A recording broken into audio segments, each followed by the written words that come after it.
সাতভাগে কোরবানি করা বিষয়ে আপনার বক্তব্য জানতে চাই। কোরবানের গরু জবাইয়ের সময় অংশীদাররা একসাথে থাকা কি আবশ্যক? কোরবানির মাংস বন্টনের নিয়মটা একটু বলবেন। কি পরিমাণ সম্পদ থাকলে কোরবানি করা ওয়াজিব হয়? নিজের ঘরের বড় গরু বিক্রি করে অন্য গরু কিনে কোরবানি বিধান কি? কোরবানির জন্য উপহার পাওয়া পশু কি বন্টন করতে হবে?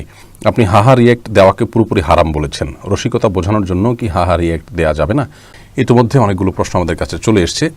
মুস্তফা রিয়াদ আপনি জানতে চেয়েছেন, কোরবানের গরু জবাইয়ের সময় অংশীদাররা একসাথে থাকা কি আবশ্যক? না, অংশীদাররা দূরে থাকলেও হয়ে যাবে, অসুবিধা নেই, সবাই একসাথে থাকা কোনো আবশ্যক নয়। আলোর পথের যাত্রী জানতে চেয়েছেন, কোরবানির মাংস বন্টনের নিয়মটা একটু বলবেন। কোরবানির মাংস 3 ভাগে ভাগ করা মুস্তাহাব, উত্তম। 1 ভাগ নিজের জন্য রাখলেন, 1 ভাগ গরিবদেরকে দিলেন, আরেক ভাগ আত্মীয়স্বজন, পাড়া প্রতিবেশী বাকিদেরকে দিলেন। কিন্তু এই 3 ভাগ করাটা আবশ্যক না, কিন্তু করলে এই পদ্ধতিতে করাটা হলো মুস্তাহাব।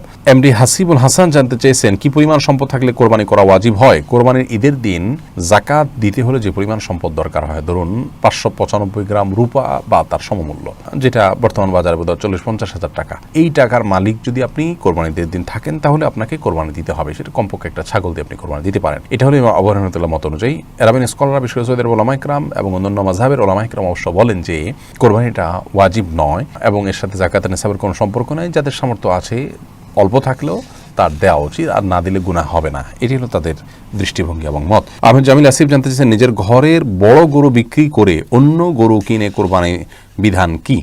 নিজের ঘরের বড় গরু বিক্রি করে অন্য গরু কিনে কোরবানি দিলে কোরবানি হয়ে যাবে, কোনো অসুবিধা নেই। তবে যদি নিজের পালা কোরবানি আপনি গরু কোরবানি দিতে পারেন বা পশু কোরবানি দিতে পারেন, সেটা বেশি উত্তম হবে। কারণ হলো যেটিকে আপনি তিল করে গড়ে তুলেছেন, সেটিকে কোরবানি করতে আপনার কোরবানির যে অর্থ, মর্ম, ত্যাগ এবং আপনার স্যাক্রিফাইস, সেটা অনেক বেশি হবে। সেই জায়গা থেকে এটি উত্তম।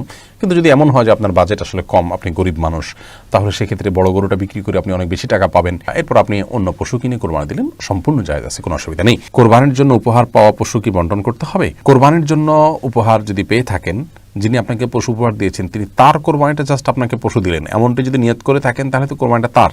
আপনি গোশত নিজে খেলেন, অন্যদেরকে দিলেন না দিলেন, সেটা সম্পূর্ণ আপনার ইখতিয়ার। আর যদি আপনাকে তিনি কিনে দিয়েছেন আপনার তরফ থেকে কোরবানি করার জন্য, জাস্ট তিনি টাকা দিয়ে আপনাকে কোরবানি করার জন্য হেল্প করলেন, এরকম যদি হয় তাহলে আপনার কোরবানি, এবং আপনার কোরবানি হয়ে থাকলে সেটাকে একইভাবে আপনি নিজে খাবেন, গরিবদেরকে দিবেন, যেভাবে খুশি আপনি বন্টন করতে পারবেন। কোরবানি গোশতের যে বিধান সেটাই এখানে প্রযোজ্য হবে। এসব ক্ষেত্রে আসলে যিনি কিনে দিয়েছেন, যদি এমন হতে পারে যে তিনি তার কোরবানিটা জাস্ট আপনাকে দিয়েছেন করবার জন্য, তাহলে সেটি ক্লিয়ার করে নেওয়া উচিত এই সম্ভাবনা থাকলে। ফাতেমা তাবাসসুম আপনি জানতে চেয়েছেন, সাতভাগে কোরবানি করা বিষয়ে আপনার বক্তব্য জানতে চাই। এই বিষয়ে আমাদের বক্তব্য রয়েছে ইউটিউবে, ফেসবুকে। আমাদের বক্তব্য হলো জামহুরের বক্তব্য, অর্থাৎ সংখ্যাগরিষ্ঠ আলেমরা, সব যুগের সংখ্যাগরিষ্ঠ আলেমদের যে মত, সেটাই আমাদের মত। সেটা হলো যে একটা গরু বা একটা ওঁটে 7 ভাগে কোরবানি যথেষ্ট হবে। নবী সাল্লাল্লাহু আলাইহি সাল্লামের হাদিসের ব্যাখ্যাকে অনেক উলামায়ে কেরাম এভাবে বুঝেছেন যে এটি নির্দিষ্ট হজের সফরের জন্য এবং হাজি সাহেবদের জন্য, যার কারণে তারা কোরবানি উট এবং গরুতে 7 ভাগে অংশগ্রহণ করাটা শুধু ওই জন্য খাস করেছেন, সাধারণ কোরবানির জন্য রাখেননি। কিন্তু জমহুর তথা সংখ্যাগরিষ্ঠ উলামায়ে কেরাম এর বিপরীত মত দিয়েছেন। বর্তমান বিশ্বের সৌদি আরব স্কলারগণ, মিশরের স্কলারগণ, বাংলাদেশ উলামায়ে কেরাম এর সংখ্যাগরিষ্ঠ করে প্রায় সবাই বলতে গেলে একমত যে 7 ভাগে কোরবানি বিশুদ্ধ হবে। বিধায় এই মতটি আমরা মনে করি অধিকতর বিশুদ্ধ, এবং এই মতটাকে আমরা অনুসরণ করি। আশিকুর রহমান আপনি প্রশ্ন করেছেন, আপনার এক বক্তব্যের পরিপ্রেক্ষিতে একটা বিভ্রান্তির সৃষ্টি হয়েছে। অনেকে মনে করছেন আপনি হাহা রিয়েক্ট দেওয়াকে পুরোপুরি হারাম বলেছেন। রসিকতা বোঝানোর জন্য কি হাহা রিয়েক্ট দেওয়া যাবে না? আশা করি বিষয়টা পরিষ্কার করবেন। ভাই আশিকুর রহমান, আমরা অত্যন্ত পরিষ্কারভাবে জানিয়েছি যে রসিকতার ছলে, মজার ছলে কাউকে নিয়ে কারোর সাথে হাসাহাসি করেন এবং হাহা রিয়েক্ট দেন, যার সাথে এটি করছেন তিনিও সেটাকে মজা হিসাবে নিয়েছেন, তাহলে সেক্ষেত্রে এটি সম্পূর্ণ জায়েজ আছে। আপনার একজন বন্ধু ফেসবুকে কোনো কিছু পোস্ট করেছেন, আপনি জানেন যে সেটি নিয়ে আপনি হাসাহাসি করলে সেও এনজয় করবে, বরং এটি বিষয়টাই এরকম, তাহলে সেক্ষেত্রে এই ধরনের ক্ষেত্রে হাহা রিয়েক্ট দেওয়া সম্পূর্ণ জায়েজ, এটি না জায়েজ হওয়ার কোনো কারণ নেই।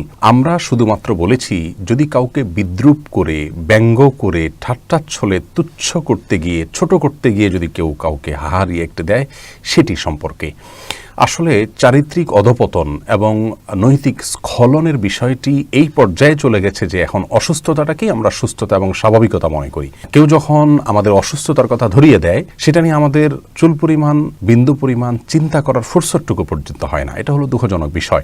আমাদের বক্তব্যকে অনেকে বিকৃতি করেছেন, অনেক মিডিয়া দেশে বিদেশে আমাদের বক্তব্যকে সঠিকভাবে উপস্থাপন করেননি। এটি খুবই দুঃখজনক একটি বিষয়। তারা এভাবে নিউজ করেছেন যে আমরা হাহা রিয়েক্ট দেওয়াকে হারাম বলেছি, এবং অনেকে বলেছেন ফতোয়া জারি করেছি। ফতোয়া আর অনুরোধ আমরা আমাদের এই অনুষ্ঠানের মাধ্যমে শুধুমাত্র আমাদের সম্মানিত দর্শক শ্রোতাদেরকে অনুরোধ করেছি বিনীতভাবে করজোড় করে তারা যেন অন্য কারোর কষ্টের কারণ হয়, কাউকে নিয়ে বিদ্রূপ করা হয়, এরকম কোনো কাজ যেন না করেন। এটি ছিল আমাদের একটা অনুরোধ এবং আমাদের একটা পর্যবেক্ষণ। ফতোয়া অত্যন্ত সূক্ষ্ম বিষয় এবং অনেক বড় বিষয়। দ্বিতীয়ত, আমরা সব ধরনের হাহা রিয়াক্ট নিয়ে কথা বলিনি। আমরা বলেছি সুনির্দিষ্ট করে সেখানে উল্লেখ আছে। আওয়ার ইসলাম এটাকে শ্রুতিলিখন করেছে এবং সেখানে চমৎকারভাবে আমাদের বক্তব্য তারা তুলে ধরেছেন। আলহামদুলিল্লাহ, হুবহু আমরা যা বলেছি সেটাকে শ্রুতিলিখনের মাধ্যমে। অতএব এটি নিয়ে ধোঁয়াশার কোনো কারণ নেই। পৃথিবীর এমন কোনো ধর্ম, এমন কোনো গোষ্ঠী, এমন কোনো সভ্যতা বা এমন কোনো সুস্থ মস্তিষ্কের মানুষ কি আছেন যিনি মনে করেন বা যে সভ্যতা বা যে ধর্ম মনে করে যে কাউকে নিয়ে বিদ্রূপ করা, ব্যঙ্গ করা, ঠাট্টা করা, তাচ্ছিল্য করা জায়েজ আছে, বৈধ, এটা কেউ মনে করেন?